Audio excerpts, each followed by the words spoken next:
రోజున అమరావతి రాజధాని విజయవాడ దగ్గర ఉండటం వల్ల రాయలసీమ నాయకులకు కానీ రాయలసీమ ప్రజలకు కానీ అది చాలా సదూరంగా ఉందనే భావన ఉంది. మరి రాయలసీమ ప్రాంతానికి మరి ఎందుకు దూరం అయిపోయాం మనం అని ఒకసారి తెలుగుదేశం ప్రభుత్వం ఆలోచించుకోవాలి. అలాగే ఉత్తరాంధ్ర కూడా ఈ రాజధాని మనకు సంబంధం లేదు, ఎక్కడో దూరాన ఉందని చెప్పి మళ్ళీ రెండు చోట్ల ఒకవైపు రాయలసీమలోనూ ఇంకోవైపు ఉత్తరాంధ్రలో మళ్ళీ వేర్పాటువాద ఆలోచనలు ఉన్నాయి. అవి మీరు ఆదిలోనే వారి సమస్యల్ని గుర్తించి మీరు చేయకపోతే మళ్ళీ ఇంకోసారి తెలంగాణ కానీ ఇంకో రెండు ముక్కలుగా విడిపోయే అవకాశాలను జాగ్రత్త మీరు పరిశీలించి చూసుకోండి. ముఖ్యంగా అనంతపురం జిల్లాకి కనీసం 100 టీఎంసీలు నీరు కావాలని కోరుకున్నారు, కానీ వాళ్ళకి లభించేది 30-40 ఇప్పుడు దాకా.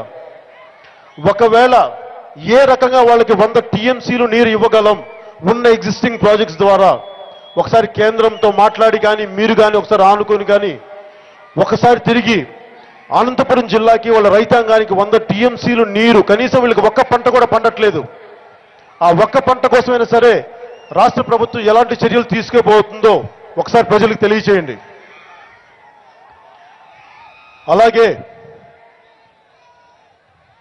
రాజధాని నిర్మాణం కోసం అన్ని జిల్లాల నుంచి అన్ని ఊళ్ళ నుంచి పిడికిడి మట్టి తీసుకొచ్చారు. అలాగే ఆ పిడికిడి మట్టి తీసుకొచ్చిన ప్రతి జిల్లాలోని ప్రతి వ్యక్తి కోసం రాజధానిలో మీరు ఎలాంటి స్థానం ఇస్తున్నారు? ప్రతి ఒక్కరూ రాగలరా? కేవలం సంపద డబ్బున్న వాళ్ళకేనా రాజధాని అది, లేదంటే ప్రతి సామాన్యుడికి రాజధాని?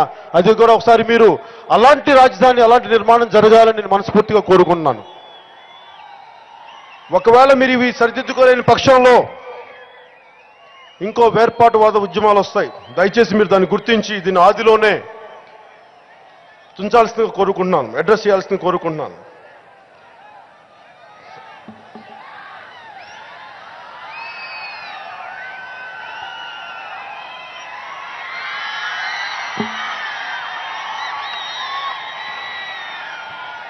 ఇప్పుడు నేను జనసేన పార్టీ ఇంకో 10 నిమిషాలు చెప్తాను మీకు. నాకు రాజకీయాల మీద ఆసక్తి లేదు, కానీ రాజకీయాల్లో జరుగుతున్న దోపిడీ మీద డబ్బుతో కూడిన రాజకీయాలంటే నాకు చాలా అసహ్యం, నా చిరాకు. కొద్దిమంది డబ్బున్న సంపద వర్గాలు మిగతా వాళ్ళ మీద దోపిడీ చేస్తుంటే నాకు చాలా విసుగు వస్తుంది. సినిమాలో చాలా తేలిక పోరాటం చేయడం, 2.5 గంటల్లో ఒక విలన్ ఉంటాడు వాడిని పోరాటం చేసేయచ్చు, కానీ నిజ జీవితంలో దశాబ్దాలు సఫలీకృతం కూడా కాకపోవచ్చు, గెలవకపోవచ్చు. కానీ నా ఉద్దేశం ఈ సమకాలీన దోపిడీ రాజకీయ వ్యవస్థ మీద నిరంతర పోరాటం చేయడానికి జనసేన పార్టీ ఎప్పుడు ముందుంటుంది.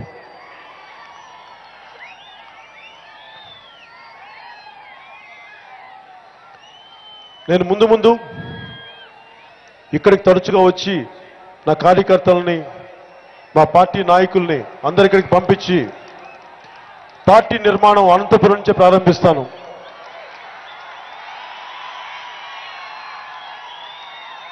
మన ఇంతమంది యువత ఉన్నారు, ఇక్కడ పరిశ్రమలు ఎలా రావాలి, ఎలాంటి విద్యాలయాలు కావాలి, ఎలాంటి చదువులు ఉంటే మనకి ఉద్యోగాలు వస్తాయి.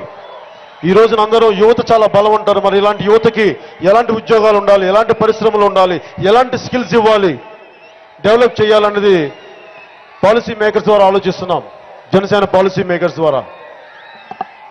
అలాగే ముఖ్యంగా ఆడపడుచులకి, రైతులకి, పారిశ్రామికవేత్తలకి ఎలాంటి విధి విధానాలు ఉంటే బాగుంటుందని మేము అన్ని చర్చిస్తూ ఉన్నాం. పారిశ్రామికవేత్తల్లో కేవలం కొన్ని కులాలు మాత్రమే కాకుండా దళిత కులాల నుంచి వెనుకబడిన అనేక వెనుకబడిన కులాల నుంచి చాలా ఔత్సాహికులైన పారిశ్రామికవేత్తలను గుర్తించి వారందరికీ ఎలాంటి ప్రోత్సాహం ఇవ్వాలి. కేవలం పరిశ్రమలు అంటే, ఇండస్ట్రీస్లు అంటే కేవలం కొద్ది మంది ఉన్న ఉన్నత వర్గాల వారు కాకుండా, ఉన్నత కులాల వారు కాకుండా ప్రతి ఒక్కరికి ఇలాంటి నిధులు, ఇలాంటి పారిశ్రామిక విధి విధానాలు నిర్ణయించడానికి, వారు డబ్బులు సంపాదించడానికి వెనుకబడిన దళిత కులాలకి, వెనుకబడిన వర్గాల వారికి ఎలా అండగా ఉండాలని చెప్పి మేము కొన్ని పాలసీలు ఆలోచిస్తున్నాం. అందరూ అన్నారు సంవత్సరం ముందు స్టార్ట్ చేయొచ్చు కదా ఎలక్షన్స్ గురించి అని. ఇది ఎలక్షన్ల గురించి కాదు, సామాజిక మార్పు గురించి నేను రాజకీయాల్లోకి వచ్చాను. గెలవడానికి కాదు, పవర్ కోసం కాదు. పవర్ వచ్చినా రాకపోయినా అది తాత్కాలికం. సమస్యల మీద పోరాటం చేయటం మటుకు నిరంతరం. అందుకొచ్చింది జనసేన రాజకీయాల్లోకి. కానీ ఇవన్నీ చాలా కష్టంతో కూడుకున్న పోరాటాలు. నాకు కావాల్సిందల్లా చిత్తశుద్ధిగా, మీ ఇంట్లో ఒకటిగా, మీ అన్నగా, మీ తమ్ముడిగా, మీ బిడ్డగా నేను మీకు అండగా ఉంటాను. అలాగే ఏ జిల్లా అయితే వెనకబడిపోయిందో, ఏ అనంతపురం జిల్లా అయితే దేశంలోనే అత్యధికంగా కరువు రాష్ట్రంగా మిగిలిపోయిందో, ప్రాంతంగా మిగిలిపోయిందో, ఈ సామాజిక మార్పు, ఈ రాజకీయ చైతన్యం కడుపు మండిన మన అనంతపురం నుంచే మొదలవ్వాలి. ఇక్కడి నుంచే శ్రీకారం చుట్టాలి. దానికి మీ అందరి సహకారం కావాలి. నేను మీ అందరి కోసం పోరాటం చేస్తాను. మీ సహకారం ఇవ్వండి. సరికొత్త రాజకీయ వ్యవస్థ, సరికొత్త రాజకీయ చైతన్యంతో కూడిన కొత్త రాజకీయం మనం చేద్దాం. ఏ ప్రభుత్వాలైతే, ఏ పార్టీలైతే ప్రజల్ని దృష్టి పెట్టలేదో అలాంటి సమస్యల మీద, ఏ వర్గాలనైతే, ఏ కులాలనైతే వెనకబాటుకు నెట్టేశారో అలాంటి కులాలకి, ప్రతి ఒక్క కులానికి, ఉన్నత వర్గాలకి, ప్రతి ఒక్కరికి అండగా ఉంటాం. ఉన్నత వర్గాలున్న పేదలకి ప్రతి ఒక్కరికి అండగా ఉంటుంది జనసేన పార్టీ. నాకు ముఖ్యమంత్రి గారు చెప్తారు సింగపూర్ తరహా వ్యవస్థ, సింగపూర్ తరహా రాజకీయం డెవలప్మెంట్ కావాలని. నాకు ఇష్టమే. లీ క్వాన్ యూ ఒకప్పుడు సింగపూర్ ప్రెసిడెంట్, 25 సంవత్సరాలు పరిపాలించారు ఆయన. సింగపూర్ అంటే ఎత్తైన కట్టడాలు కాదు. సింగపూర్ అంటే దాన్ని నడిపినప్పుడు అసలు లంచగొండితనం లేదు, కరప్షన్ లేదు. లీ క్వాన్ యూ ఎలాంటి వ్యక్తి అంటే తన సొంత స్నేహితులు కూడా కరప్షన్ చేస్తే తోసి జైల్లో పెట్టించిన వ్యక్తి లీ క్వాన్ యూ. అలాంటి రాజకీయ వ్యవస్థ ఉన్నప్పుడే మనకు న్యాయం జరుగుద్ది. కానీ కేవలం ఎత్తైన కట్టడాలు కట్టితేనే మటుకు అది సింగపూర్ తరహా రాజధాని అవ్వదు. సింగపూర్ తరహా కఠినమైన తన సొంత మనుషుల్ని కూడా కఠినంగా శిక్షించగలిగితే అప్పుడు సింగపూర్ తరహా రాజకీయం, అప్పుడు సింగపూర్ తరహా అభివృద్ధి వస్తుంది. కానీ కేవలం ఎత్తైన కట్టడాల మటుకు, వెడల్పాటి రోడ్లు, విశాలమైన రహదారుల వల్ల అయితే సింగపూర్ తరహా రాజధాని అవ్వదు.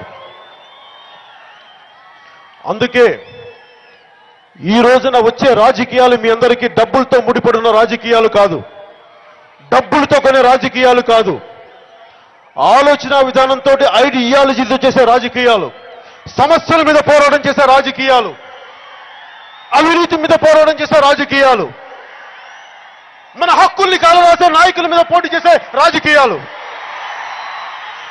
వీళ్ళు ఎవరైనా సరే, ఎంతటి స్థాయిలైనా సరే, నిజంగా ప్రజలకి ఉపయోగపడిన పక్షంలో వారు ఎలాంటి స్థాయి వ్యక్తులైనా సరే వారి మీద జనసేన పార్టీ పోరాటం చేస్తుంది, గెలుస్తుంది, ఓడిస్తుంది. ఈ రోజున మనకి స్పెషల్ స్టేటస్ అని చెప్పారు, ఇవ్వలేదు.